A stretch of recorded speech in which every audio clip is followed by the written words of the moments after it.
Hey YouTube world, what's going on? Mark here from TST Industries, back in the garage. And in this video, I will be guiding you through the installation process of our TST front LED pod turn signals on the 2021 and up Suzuki GSX-S1000. Now, in this video, we will be showing the installation with our latest pod turn signal addition, our MECH-EVO pod turn signals, but the installation method we will show you can be used to install any of our TST LED pod turn signals. Now, it is important to note when you buy the turn signals, they'll come in a nice little box and they are sold as a pair. These particular signals, however, are special. As I mentioned, they are our latest addition to our turn signal offering, and they also have a built-in running light function. Now, on Suzuki models and Kawasaki models, we do know that the stock front turn signals do not have a running light function on most models. In this particular instance, you will need to install and splice in our running light connection kit. That is only if you want to obtain the running light function. We will go over that in this video as well. I should also mention that our turn signals are sold as a modular package, meaning you have the turn signals, and if you do want to order some plug and play harness converters, we have those available as well. And for all of our pod turn signals, we do highly recommend getting our pod turn signal mounting adapter plates. These will cover up any excess holes that are left behind from the removal of your OEM turn signals and fill the gaps properly. Now, this installation is pretty straightforward. Everything we need to access is right behind this beautiful headlight shroud. So without further ado, let's go ahead and jump right in and begin the installation process. Now, to begin this installation process, we do need to gain access behind this headlight shroud. We can do so by removing these two bolts on the actual headlight shroud, and then we have a bolt on the dash shroud, and then a push pin underneath this signal mounting area. Now, before I get into that, I do want to go ahead and cover our front fender with a towel of some sort. In this case, we're just using a microfiber towel. When we remove all these panels and remove the headlight bracket, the headlight will be resting, and to avoid any damage on your front fender, we definitely recommend doing that. At this point, let's go ahead and remove the 3 bolts located on the side of the headlight shroud.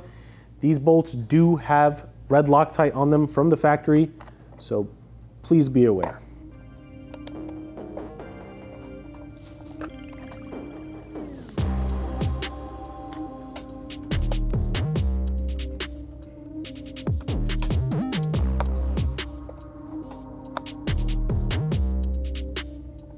Now, all 3 of these bolts are the same exact length, diameter. They all have a shoulder feature on them. You don't have to worry about mixing these up. These bolts are also mirrored on the opposite side of the bike, so we'll go ahead and do that as well.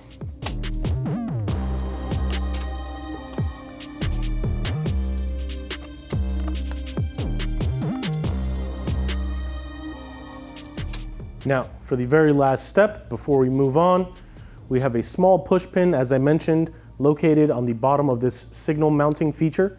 We will take a small flathead, or if you have a small pick, and it is mirrored on the opposite side as well. We will remove it and toss it to the side, and just so you can see exactly what it looks like, here we are. It's just a traditional push pin rivet to reset them for the reinstallation process. You can see for the removal, we pressed it in and the small little piston pushed out. Now we will push it from the opposite end, resetting this push pin fastener. So during the reinstallation process, we could reinsert this. Now at this point, all of the exterior hardware is removed and we can focus underneath this headlight shroud. We have 2 push pin fasteners located underneath these little fang features. And then we have a larger one in the back to the right side of the bike if you were looking at it head on. We'll follow the same procedure. Press down on the insert. Just to show how that works, if this is your first time using this technology, when it is installed and locked, you will see it flush like this. And we simply press down on it to unlock it and remove it. And then to reset it again, we press on the opposite direction and we're ready. And now this rear push pin is a special one. It is probably one of the largest push pin fasteners I've ever seen, but this is what it looks like. Same technology, same overall method. There you are. Now at this point, we can actually remove the front fascia and all these shrouds. I find it easiest if you go ahead and gently pull, or if you do have a small flathead, you can gently pry on the side of the upper shroud, like so. And that will actually release one of the friction fasteners. There's 3 of them that interlock with these channels on the shroud. So you'll gently pry out on one side. You can see with no effort, you can gently pull out, removing the shroud. Now to remove this main shroud, we do have this bottom one that we need to remove first. In order to do that, you can press your thumbs up against the bottom and gently push to the back of the bike and pry downward. And what you're doing is you're pressing up against this feature with your thumbs to slide this feature towards the rear of the bike. And then you do have this locking feature right here. There's a stud on the back of this headlight bracket that interlocks with this. So you are pushing it back, releasing it from this feature, and then you are able to remove the shroud. Toss that to the side. And the very last step is this actual entire headlight shroud here. Now, I've found it easiest if you take it from the bottom, both sides, and gently pull out. There's nothing holding it in at that point. You have these 4 slots right here. They're metal slotted brackets on the actual headlight assembly. There's a 5th one on the center, and they do interlock with all of these channels located on the inner face of the headlight shroud. So you're literally just pulling outward, releasing it. Toss that to the side. And the very last step before we have full access to this, and the reason why we have a nice little protectant on our front fender, is we do have to remove this actual headlight bracket. We have 2 bolts here, they are silver ones, and then 2 black ones. They all use a 5mm hex key or Allen key. So we'll go ahead and break those loose at this time.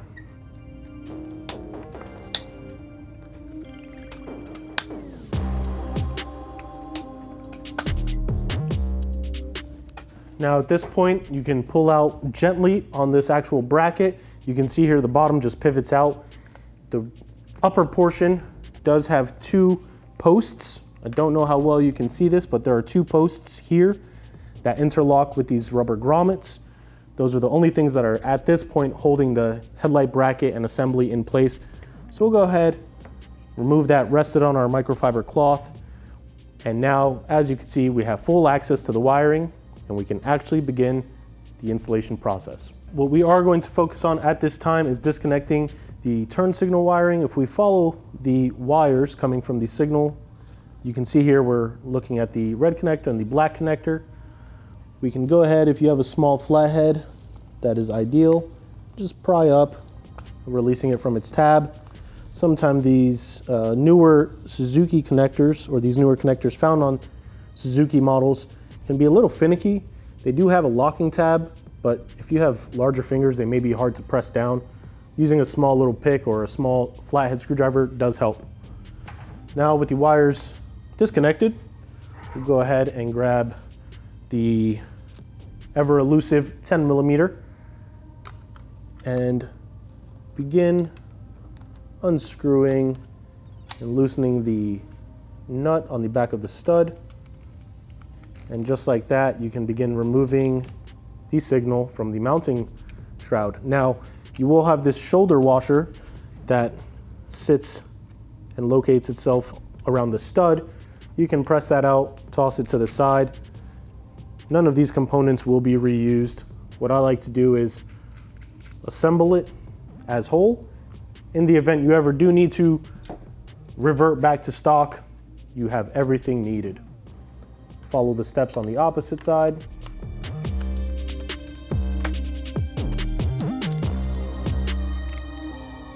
And And with the OEM signals now off, we can focus on installing our TST pod turn signals. Now, as I mentioned in this particular video, we will be installing our MECH pod turn signals. They do feature a 3-wire connection. We will go over that shortly. You can see we have a standard stud with a 13mm nut on it. We also have pre-installed a circular black washer. Now, as I mentioned, on this particular system, we highly recommend using our pod turn signal mounting plates. In this situation, it is PSA 1005. And the reason I say that is, as you can see, when you were looking at the stock turn signals, and it is mirrored on this shroud here, you actually have 2 holes. You have the stud that secures it and the hole where the wiring comes out of. Now, if we use the front mounting hole, which I highly recommend, you will see that without it, you will have the hole located on the back of the shroud exposed. Our wiring on our signals comes right out of the threaded stud, so you have a little bit of a difference there. It's nothing major, but for a clean installation, something that looks a little bit more professional, we always recommend using these plates. They are not necessary, however, again, I highly recommend them. So the idea is, this is off center. We would go ahead and position it towards the front hole on the signal shroud, covering up the rear hole. So in order to do that, we will remove the nut and the black spacer on our signals. Like so. And then we will begin installing this. So what that will look like in this situation is the signal wire will feed through the mounting plate. There is one side of this mounting plate is completely smooth. It has a little bit of a shimmer, and the other side, it has a textured feature and some text on it. That will be the side that sits flat on the mounting shroud surface. So we will position that like so. And then on the back side, on the interface of this signal shroud, we will use the pre-included, pre-installed black circular washer that is pre-installed on the signals. In our pod turn signal mounting kit, there's also a circular washer. In this instance, for this assembly, you will not use that. So let's go ahead and feed the wires through the front hole. Snake them all the way through. At this point, we can position the larger flat washer so that it does cover up both holes as much as possible. And now we will feed the wiring through the black washer and then the locking nut. We'll get a few threads in by hand. Get as close to bottoming out as possible. Position your signal, make sure you're angled correctly and to your liking. Make sure that the adapter plate is covering the hole.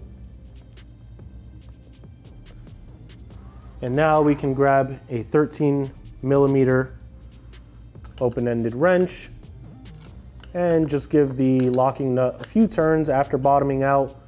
You don't need to go overboard. We just want to make sure that normal road vibrations will not cause the nut to come loose. And you can see here, we're locked in place. At this point, if you are not using the running light connection kit, you can just simply connect to our converters. In this case, we are going red to yellow and black to brown, and leaving the blue wire exposed and disconnected. It will not cause any sort of short. You can see here, we're just feeding the rubber sheathing over it. And then we're going to go black to brown on this end of the connection. And again, we're sliding the sheathing over it. And before we finalize this installation, we will wrap these connections in electrical tape. But as you can see here, pretty clean, simple installation. We can go ahead and test the connection before we proceed to the opposite side. And this is all just to illustrate what we've done. If we turn the bike on, we do not have a running light feature. If we activate our signal, you could see it is flashing barely. And the reason for that is because we still have our OEM flasher relay installed. We do have a separate video for that, but we do have a plug and play LED flasher relay which we will install on this bike. In this case, since we already have access to the wiring, the OEM relay is right here on this post. We will remove it, slide the boot downward, and press on this tab. Let's tuck this out of the way. Press down on this locking tab and pry in an outward fashion.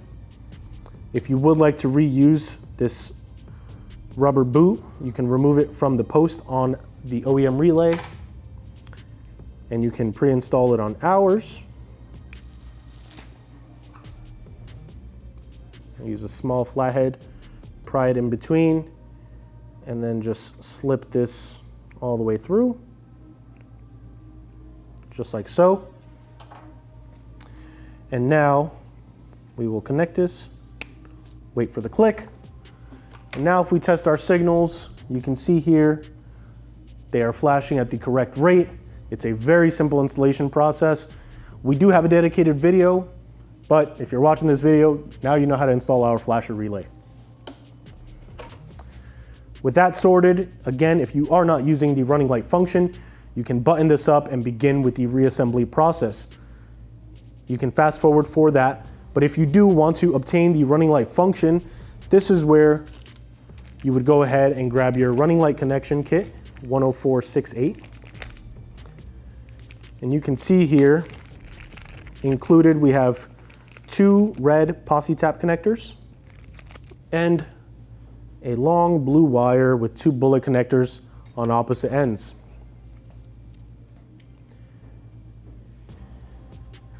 The third wire on our turn signals with a built-in running light connection will be connected on one end here. You will cut off a undisclosed amount depending on the wiring connection that you need for your application. Now on this model, we have, let's go ahead and button this up before we get lost in the sauce here. But on this model, we have this white connector running along the right side of the headlight mounting bracket and the headlight assembly. On that wire, there is a gray, on that connector, there is a gray wire and a black wire. And if you follow it along, it actually enters into the running light of this headlight. Now, the wire we need to tap into is the gray wire on this connection. Whether you want to tap in on the bottom side or closer to the headlight unit, the choice is yours. For this application and what I'm about to show you, I will actually utilize this portion of the wiring. And the reason for that is if you actually go and superimpose this headlight over, you can see that the wire length on this side is kind of just hanging out, whereas this one is actually much closer to the OEM connections, and we could snake our wires and route them in a way that you won't actually see any additional wiring. So at this point, what I will do is simply cut off a little bit of the OEM sheathing, giving us a tiny bit more access. And I don't know how well you can see that, but we do have the 2 wires, the gray and the black with the white stripe. Let's go ahead and just cut off some of this excess here. And as I mentioned, we are going to be connecting into the gray wire. So to utilize these posi taps, it is a 3-piece assembly. We will take off the larger diameter cap It does not have any holes on it, whereas the bottom one does. We'll remove the larger diameter cap on the top, and we will feed the wire that we are going to connect to through this cap. And again, your application may differ depending on where you choose to connect. I'm going to cut off a little bit more sheathing here just to give us a little bit more wiggle room.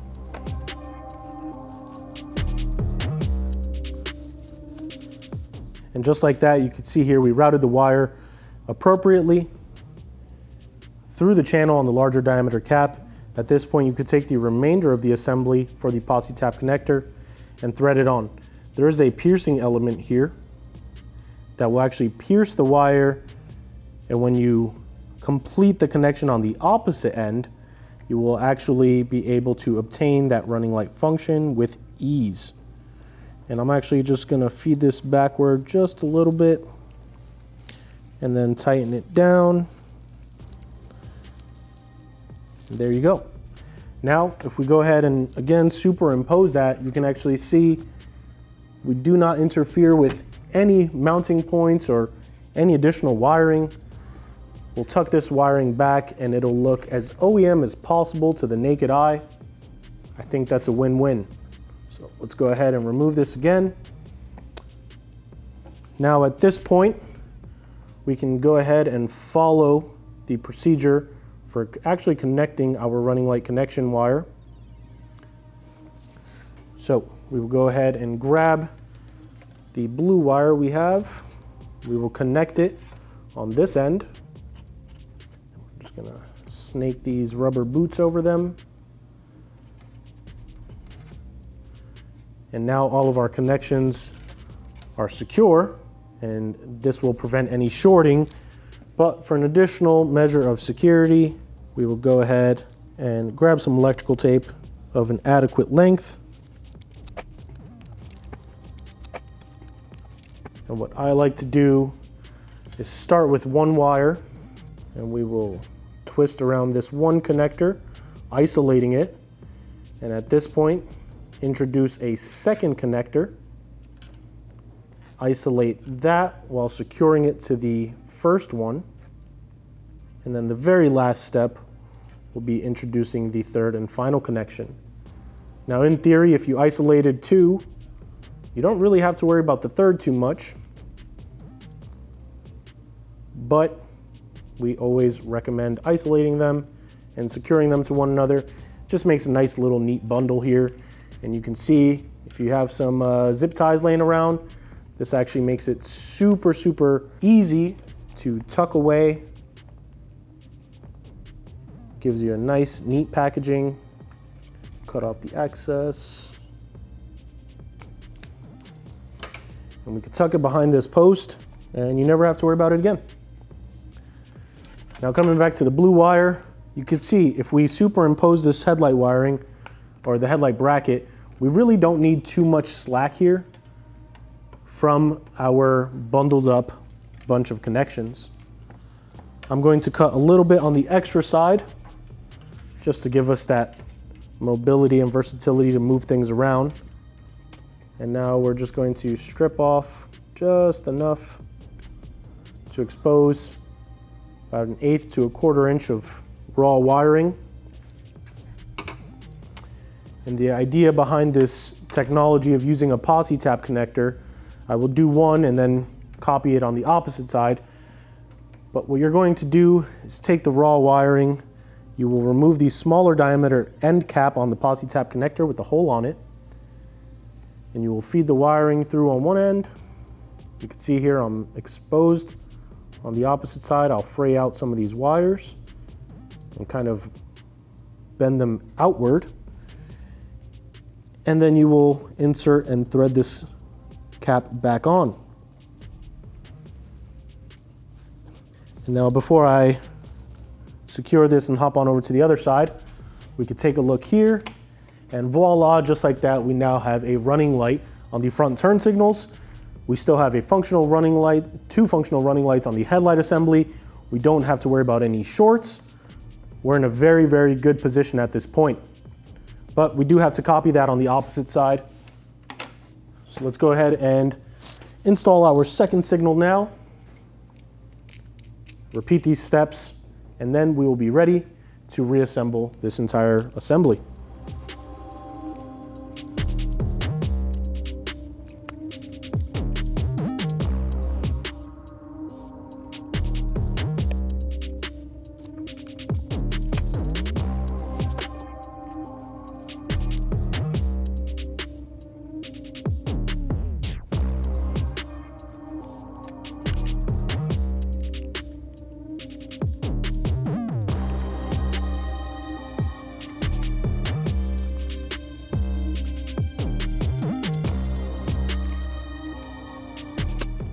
And now we can go ahead and remove the smaller diameter cap again.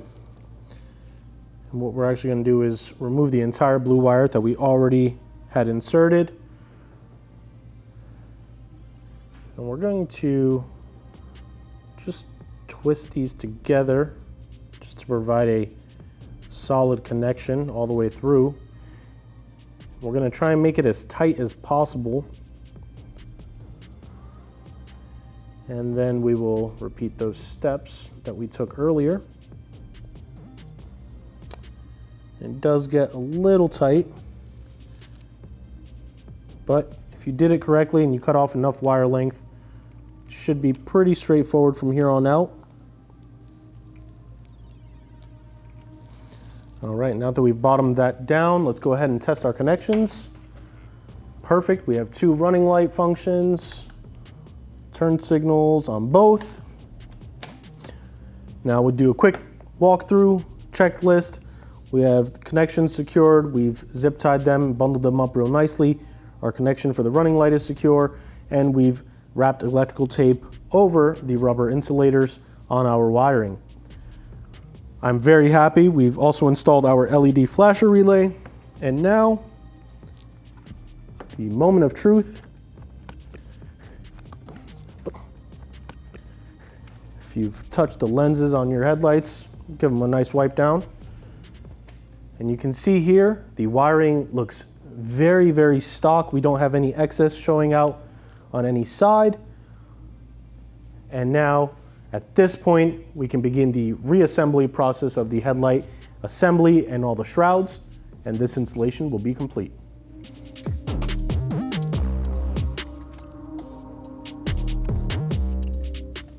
Now, for this reinstallation process and reassembly process, we're just going to repeat the steps we took to remove everything, but obviously in the reverse order.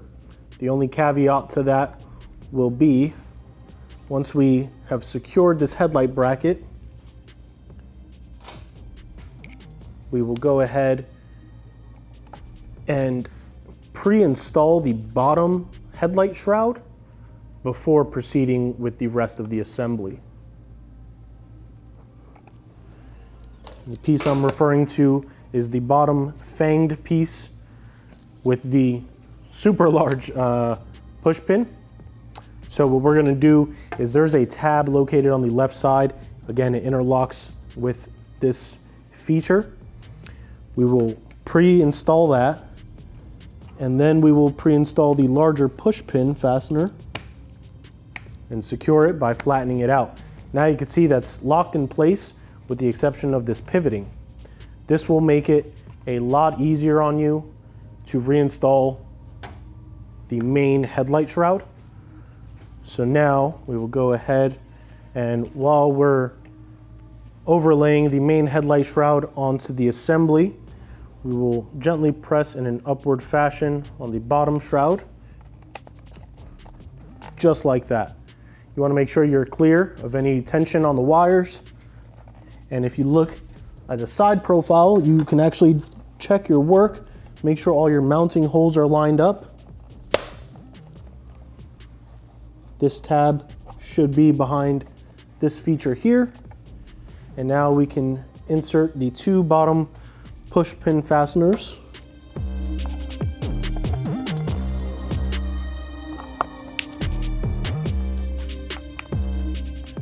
Now we will go ahead and interlock the upper shroud behind this cluster here by simply pressing and locking it in place, waiting for those snaps. Now you can go ahead, reinsert all the OEM hardware, and you'll be ready to go.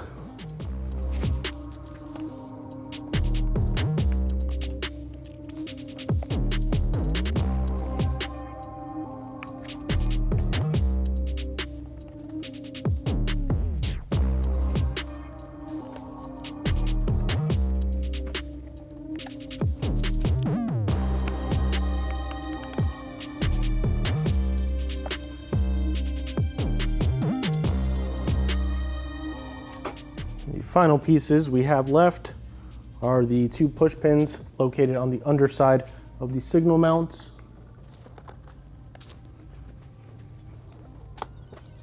And there you have it. You've now changed out the front turn signals on your 2021 and up Suzuki GSX-S1000. You've introduced a new function with the running light function if you've opted for that option. And you've really brought some aggressive styling and some modern technology to this bike to match the rest of the aesthetics. If you like these products, you want to check them out, be sure to visit our website, tstindustries.com. The link to these signals can be found in the description below. If you have any questions, comments, concerns, you just want to say hey, let us know where you're watching from, please feel free to do so in the comment section below. As always, hit that subscribe button if you haven't already and turn the notification bell on. We have a few more videos coming out on this bike and a ton of other models that may find their way into our garage.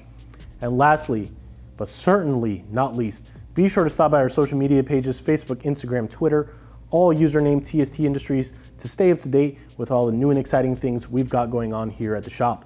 For now, this has been Mark from the TST Garage, and we'll catch you all next time.